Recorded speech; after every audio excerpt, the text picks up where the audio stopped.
Merhabalar, içerime hoş geldiniz. Bu içerimizde 1850 wattlık bir elektrikli şömine. Şimdi kutusunu açıyoruz. Böyle üzerinde hediyeleri var. Şimdi yerinden bir çıkartalım.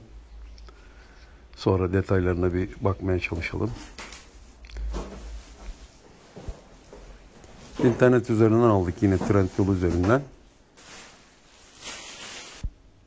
Evet, şöminemizi şöyle çıkarttık. Masanın üzerinden şöyle bir etrafına bir bakalım. Dış görünüşüne önce bir göz atalım. Arka tarafında şöyle saçtan bir görüntü var. Orada hava kanalları var.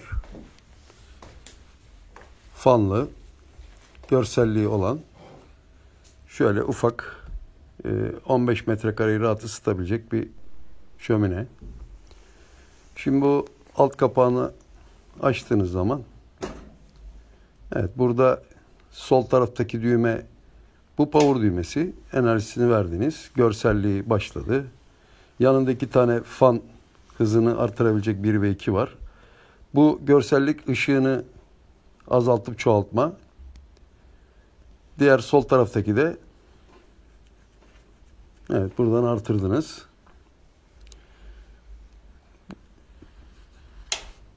Buradan fan hızları. Evet, bu da termostat. Termostatında oradan ısıyı ne kadar istediğinizi ayarlıyorsunuz. Bu kadar pratik, basit bir şey. Alttan fan üfleyerek ısıyı yaymaya devam ediyor.